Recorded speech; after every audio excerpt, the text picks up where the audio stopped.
Hi guys, and welcome to my review of Boku no Hero Academia chapter 163. In this chapter we have three important things that happened. 1. Bakugo won the character poll, very important. 2. Bakugo is back in the story. And 3. The story is now going to continue down with the Bakugo and Todoroki storyline. That's the only thing that matters from now on. Bakugo is the best. Okay, seriously though. Good chapter. It's good closing off the little thing we have with Chisaki, that I don't know what to call that arc, the overhaul arc, I don't know. But it was really nice having our characters back with the rest of the class and just having them worried and stuff like that. Because it was kind of a different feel to when the Bakugo rescue group had their thing, because at that point they kind of decided not to talk about it when they first got the dorms, and they were like, oh, let's have a contest of who has the best dorm and stuff like that, and then you have the thing with us and stuff like. But now they are all kind of talking about it, and that was that really nice development, or I don't want to call it development, but that really nice moment where Deku just remembered that both Night-Eye and Mirio would have wanted him to keep smiling and keep going on strong, so that was really cute. But I think the best thing about the whole, oh, are you okay, and everything that happened there that wasn't with Bakugo and Todoroki, that was Uraraka's moment, where we had a little flashback to her talking to Aizawa about, oh, she was the one carrying Night-Eye, and maybe if she had done more, he would have survived. Because the thing is, it's not her fault at all that Night-Eye died. Like, she didn't stab him. She didn't, like, she did what she could. There was nothing really that she could have done other than what she did.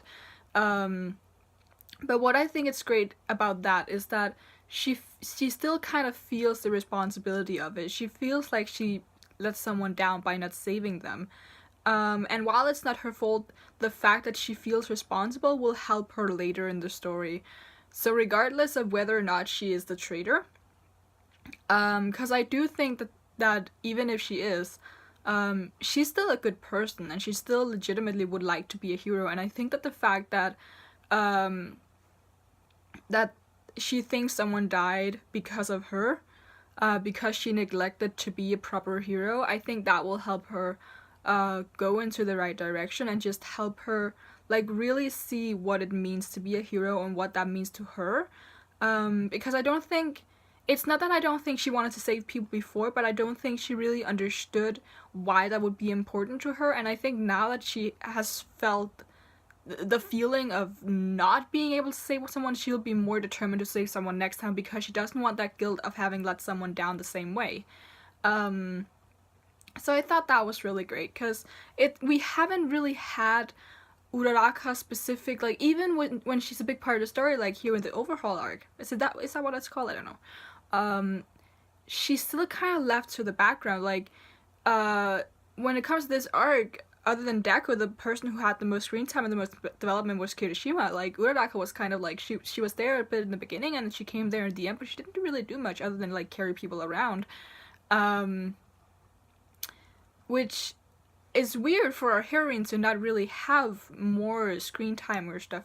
So it was really nice to have that one scene of her feeling guilty, even if it's not her fault. And of course, Aizawa was really good saying, it's not your fault, you did what you could. And of course they shouldn't be blamed, they're students. Like, the fact that they were there literally saved the entire mission. But it's gonna be great for her that she has that in the back of her mind, that she could possibly do more. And that she wants to really save people because she doesn't want to feel that way again. So that was really great. I also really liked the little moment with Ashido and Kirishima, because we know, of course, that they are connected with their past. They went to the same middle school, and she was always the brave one who had the good quirk, and she was super athletic and all that stuff. So I really liked that, and the little moment with the bunny, that was just cute as well.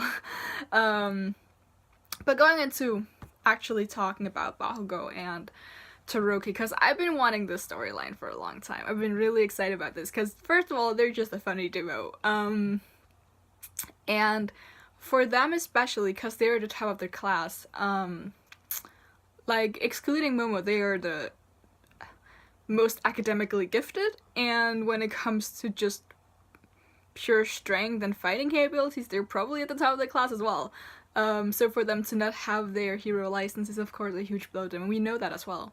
And they have different things they need to work on. But for both of them, they have to work on the fact that they're not good at working together with people. But it was really great, because when you see, when the whole group was there, like, fawning over over the people who came back, you could immediately see, like Todoroki was kind of in the background, but Bakugou wasn't even there, and we see him, like, kind of sitting in the couch looking sullen and everything. And I think that has less to do with the fact that Deku and the others are getting attention, and less to do with the fact that he hates Deku, because he kind of doesn't anymore. And I don't think he's ever really has, but that's another point of view. Sorry. I just think it has something to do with the fact, of course, their provisional license training thing is coming up, and it's more like he can't do that because he's not allowed to do that. Like, everyone except him and Todoroki are allowed to go out and do stuff like that, and he can't. So it's more a fact of Bakugou thinking he needs to catch up because he has limited himself by not getting that license. Which is why, of course, both him and Todoroki are like, okay, bye-bye, good night, we have something to do in the morning, so bye-bye, good night, we're gonna sleep now. Even though it looks like both of them are not gonna sleep much.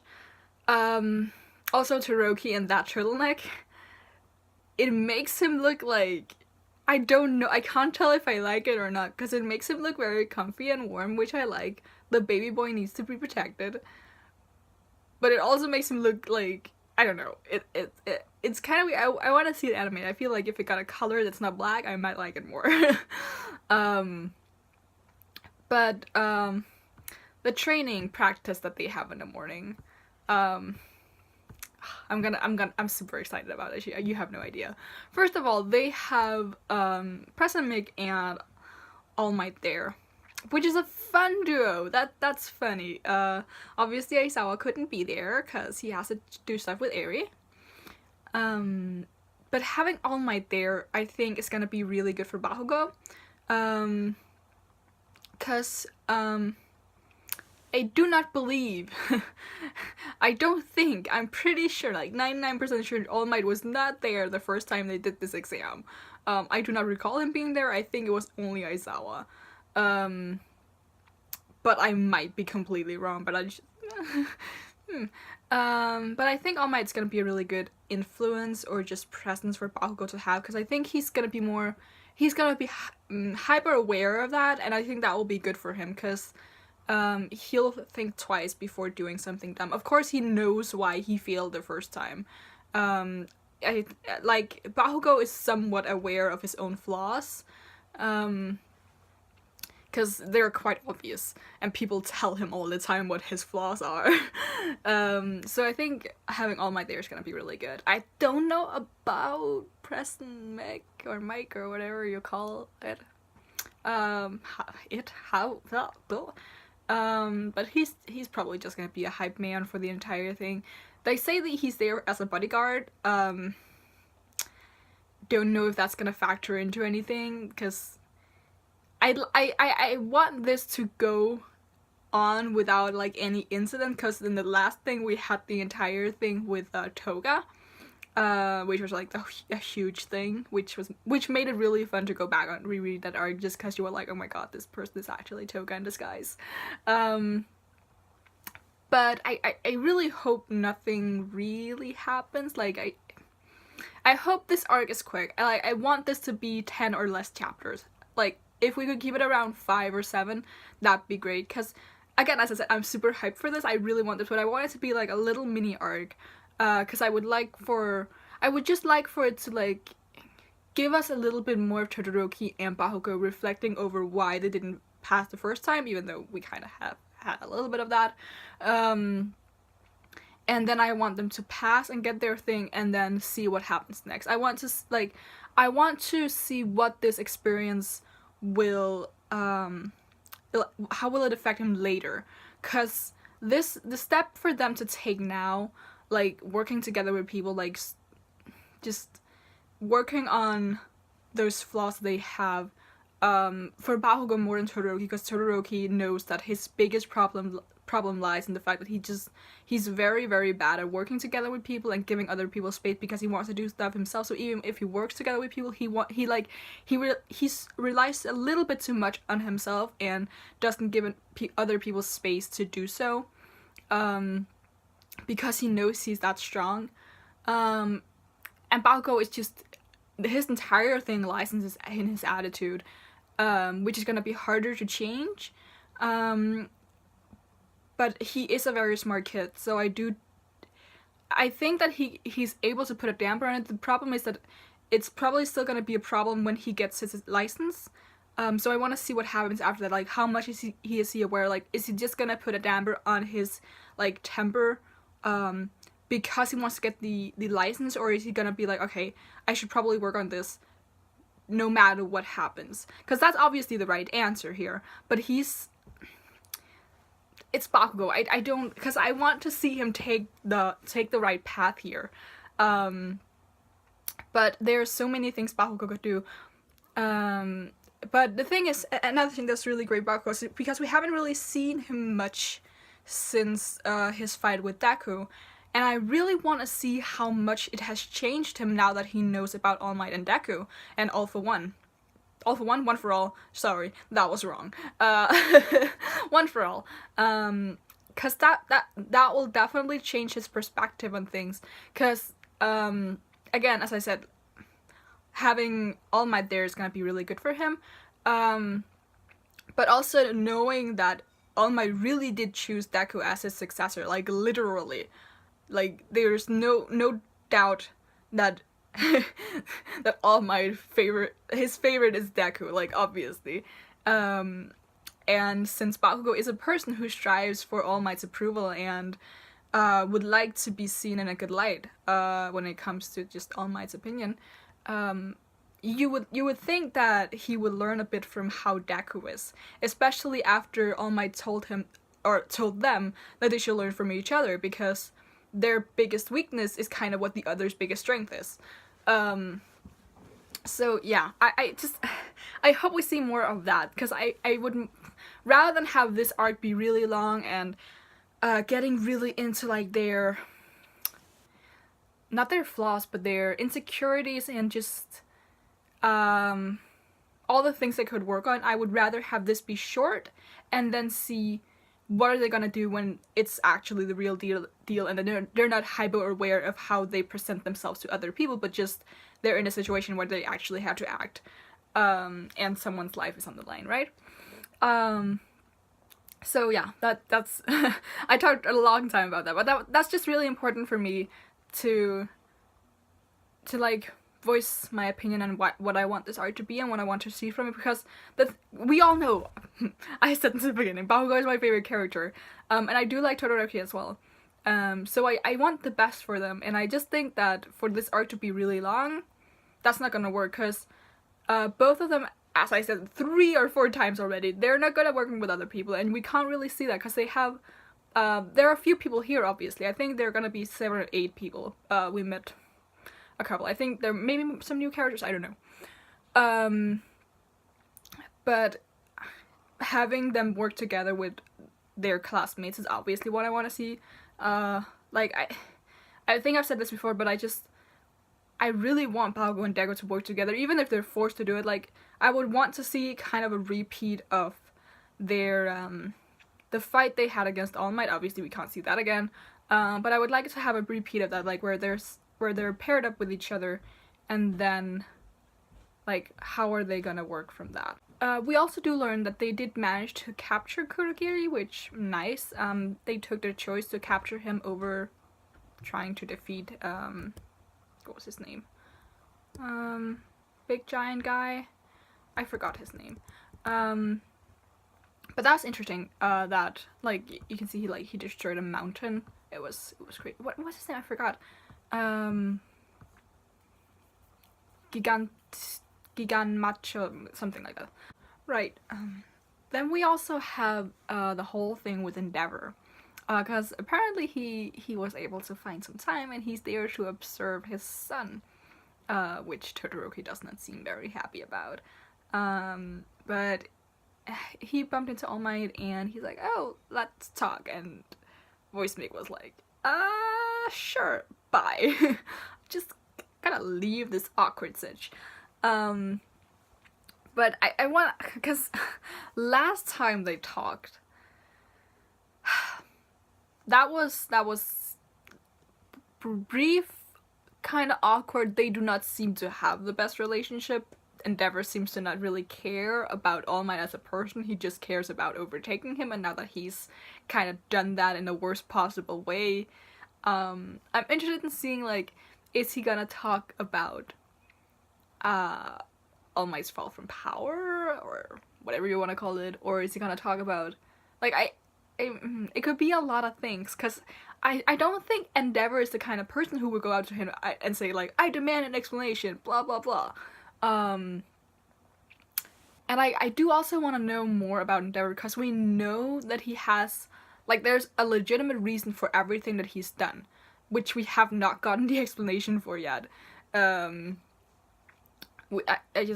really want to learn more about Endeavor, because I do not like him. Obviously, he was horrible to Todoroki, and nothing in his past will ever be able to justify that. Like, being a bad person, no matter what has happened to you in the past, like, nothing will ever justify that, except unless the only reason you did so was because someone else was controlling your body or something. But obviously that's not gonna be the case, right? But I want to know the reason, because that's interesting. But I want to know what he wants to talk about to All Might about, because that could be. I don't know. I feel like it's not gonna. He's not gonna want to talk to All Might about All Might. He's gonna want to talk to All Might about something else. But in other news, we actually meet Kami for the first time. Kami is her name, right? Yeah, Kami. Because obviously we haven't met her before, because she was Toka. So I want to know who. She seems to be very taken by Todoroki. Which, okay, fair. I do think Todoroki's a little younger than her. But sure. But yeah, I'm interested in seeing. Also, I forgot what his. What's his name? Ina something. I don't think it's actually said in this chapter, which annoys me. Inarashi or something. I don't know. I forgot. Please, someone remind me. I could just look this up, but I do want this arc to be, like, short. Obviously this is just training, so it's not like they're gonna get their license here. I don't think. Maybe they will, maybe they won't. I don't know. Maybe it's gonna be like a week long thing, because this is supposed to be a training day. And there are not many people, so I wonder if it's gonna be, like, specialized to, like, pander to each of them and what they need to work on, if there's gonna be, like, group assignments or what it's gonna be. I'm really interested in seeing what exactly this training entails, because it's obviously gonna be different. But it's also, again, it's gonna because it's only the people who got through to the last round who is gonna be admitted to this, so it has to be at a certain level. And every person who's here, I mean, obviously we don't really know much about Kanemi, but the 3 other guys we have here, they're all, like, super strong. They all have, like, elemental kind of powers, which is, and they're really good at controlling it as well. So when it comes to power, I don't think this is gonna be, like, a fighting thing. There's gonna be, like, other kind of, like, team building exercises or stuff like that. Rescue missions, I don't know. Because that's what these people need to work on. They don't need to be stronger heroes, they need to be better heroes. So yeah. I talked about this chapter for quite a long time, but that's what happens when Bakugo comes back, because I love my boy so much. Yeah, I think that's gonna be it for this. I'm very happy that we're getting into something new here. Not that I was getting bored of the other thing, but I missed Bakugo a lot. I think it's very weird for me to not have him in the story for a long time. And it's also gonna be weird to see him in an environment where Deku isn't somewhat present. But he has his other rival Todoroki there, and he has All Might as well, so I think that's gonna be interesting. But again, that's another reason I don't want this to be too long, because I don't want to see Bakugo in an environment where Deku isn't there, because he's like an integral part of Bakugou's character development. And it's not that he can't develop without him, but it's just hard because, you know, their relationship and everything. But yeah, I think I'm gonna stop talking now because I've been talking for quite some time now. But you can leave a like if you want, like anything as well. No, wait, actually, before I say anything, now that the other arc is officially done, I'm gonna reread it and I'm gonna do the review of that arc. It's gonna be, I don't know when it's gonna be up. I have an exam the 15th, so obviously I can't do much before that. But I'm gonna try to put it up before Christmas, so somewhere between the 15th and the 24th. But we'll see what happens in that front. My speaking is bad today, but leave a like, leave a comment about what you thought about this chapter and how you feel about going into something new here. What do you think the training is gonna entail? What do you think Endeavor's gonna talk to All Might about? Like, what are your thoughts about all of these things? And you can subscribe if you want to see more. And that's next time. Bye.